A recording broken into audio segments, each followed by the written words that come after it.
My name is Nabil Bandari and I'm presenting the influence of perspective on dynamic task in virtual reality. So, what is a dynamic task? A dynamic task is one in which the active performance of the task is influenced directly by the changing environment in which the task is performed. But that's just a fancy way of saying, are there internal or external elements which can affect the performance of the task itself from the user? However, if that remains, then you could say everything is dynamic because there are always going to be internal forces which affect your performance, i.e. if you're tired or you're fatigued or something like that. So it's relatively arbitrarily defined, whereas a static task is one where there are no such factors influencing that. But again, if everything can be defined as dynamic, then there is no such thing as a static task. There is, again, it's relatively arbitrarily defined by different papers, by different studies. So one would say if your body is static and you're not moving it from position, then this task is static. Others would say if there are no stochastic elements involved in the task, then it is dynamic. We generally defer to the latter definition, where we have stochastic elements, ones that we can't control in the task. So, what is the motivation for this paper? Most of the studies on task performance in VR are monotasks, with good reason. You don't want to vary what the task is. And if they are not, there is no variance in the dynamic levels of that task. Even if they are a single task, they don't vary the dynamic elements in it. Again, with the good reason. So this gives us scope to look at measuring task performance over varying levels of dynamic elements. There are also very few studies conducted on third-person perspective. So looking at how third-person perspective can affect task performance and spatial perception in VR. The ones that do exist are mostly non-substantive in that they are either entirely qualitative, they have very few participants, or they were done 10 years ago when VR hardware was far more primitive, so it was hard to generalize their results, or a combination of all three. This gives us massive scope to be interested in both third-person perspective and dynamic task within that. So, what task should we choose for our experiment? We opted for sports because they're inherently dynamic. They have no stochastic elements to them, they often involve body movements, and they often have an opponent with them to compete against. Many sports hold similar mechanics to each other, so they can be transferred from one sport to the other. They're also very relatable to real-world scenarios. Sports, performing a sport within VR is directly comparable to a real-life scenario, which many other studies don't involve. They do an empirical task, which isn't directly involved with any specific task in the real world. The three sports that we've chosen with varying dynamic elements are archery, darts, and tennis, from least dynamic to most dynamic. For archery is the least dynamic of the three. All you do is you knock the arrow, you draw it, you point it to where you want to shoot it, and then you release. There's little physical involvement involved. Once you've knocked it, all you're doing is keeping two steady hands and pointing it and releasing it. In our experiment, there are 9 targets to hit, and they are randomly placed, and once you hit all 9, it goes to the next one. So darts is very similar to archery. You have to hit a target. In this case, you grab the dart and then you throw it. So the difference is that you have to vary the level of power and the release point of the dart. When you throw it, you're using your wrist, which adds a level of stochastic element to it, and requires physical momentum. Lastly, we have tennis, which is the most dynamic of the three. it's pretty easy to see why tennis would be more dynamic than archery or darts. You have to move around, you have to use your entire body. There's far more rotation in this. Because it's in VR, there is a reduced level of mobility.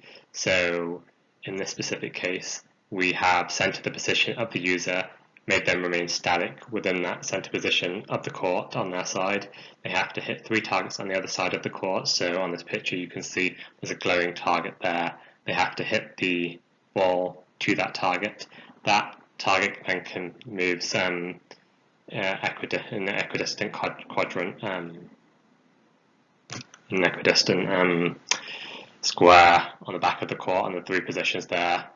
The tennis ball is also shot from those positions above it, and they are also in those 3 different positions. So it can shoot from any of those 3 positions, and you have data back to those 3 positions once you've hit them all. Once you've hit the ball to that target successfully, it then moves on to the next one. With this, it does require full body motion. So yeah. We choose 3 perspectives to vary. The first one is first person perspective, which if you've used VR before, it's just the standard view you see in that. The next one is egocentric third person perspective, where the camera follows the head, specifically the headset of the user. So imagine if you have the camera, as you move, the camera moves like that, so it's always pointing at the back of your head. And then we have allocentric third person perspective, where the start position is the same as the egocentric one, but they're independent of each other. So imagine this is your head, this is the camera. As you move, the camera is like that, so you don't see the back of your head anymore. This does then allow you to move farther back or closer to increase or decrease the field of view. You can't see the back of it, you can't see this head position. We have 9 targets per task, and then we have 3 perspectives across 3 sports, giving us a total of 81 trials per person for each participant. For our hypotheses, we are observing spatial perception and performance. For our first hypothesis, we hypothesized that the person perspective is better than egocentric and allocentric third person perspective for performance. For our second hypothesis, we hypothesized that third person perspective, both egocentric and allocentric, are better than first person perspective for spatial perception. And for our third one, we hypothesized that egocentric third person perspective is better than allocentric third person perspective for performance and spatial perception. This is based on the previous literature. While limited, we try to extrapolate from results from different papers, as well as comparing different perspectives, 2D and 2D screens, to get these. So, yeah. So, with our procedure, we have 30 participants. They have a full body avatar representing users with inverse kinematics based on the head and 2 controllers. We did add in 2 additional trackers to the user's feet, but found it didn't really add to the experience or improve body movement. It also added quite a lot of extra faff to set up, where it didn't really add any benefit to it. We made tennis easier by introducing a bias to the target. So originally when we did piloted the study, we had a floor effect where everyone was just missing everything. So we added in a large bias towards the target. So as they hit it, the ball tended towards the target anyway, and we essentially just moved that bell curve into the middle. We measured several metrics. We required several metrics in order to analyze the performance and spatial perception. These are all mentioned in the paper. What there are things like how long it took users to hit their target, the distance to the center of the target, the rotational consistency of the release point, when they shot the arrow, they hit the ball, they threw the dart.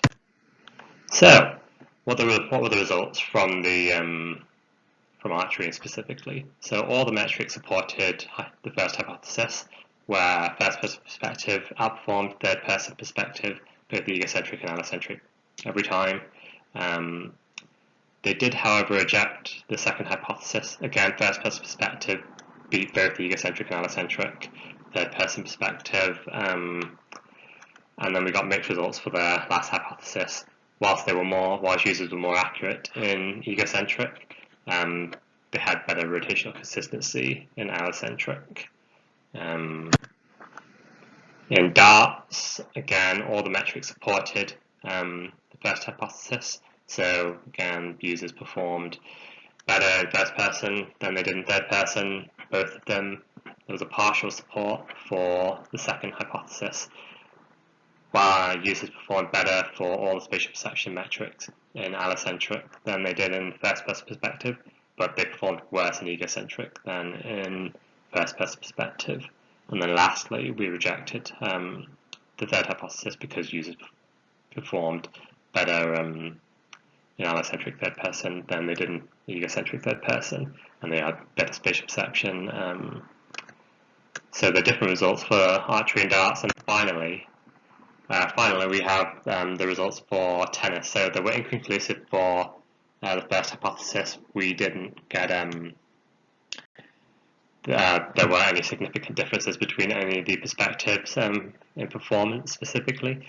We supported H2, the results supported H2 because both egocentric and allocentric perspectives were better than first person perspective on spatial perception.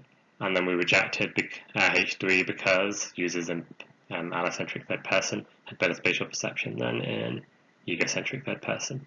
It was inconclusive on performance, but specifically for the spatial perception, it was rejected. So, what are the demographic results? Users who had moderate or greater experience of VR outperformed those who had little experience. Users who had moderate or great performance in third-person perspective games didn't significantly outperform those who had little experience, but users who had moderate or greater experience in first person did significantly outperform those who had little experience. This suggests that users who had less exposure to third-person perspective games were less affected by the transition between first-person perspective and third-person perspective. We also got some interesting results from the post-condition questionnaire. The users significantly preferred first-person perspective to both of the third-person perspectives. They felt more immersed and preferred it less more than either.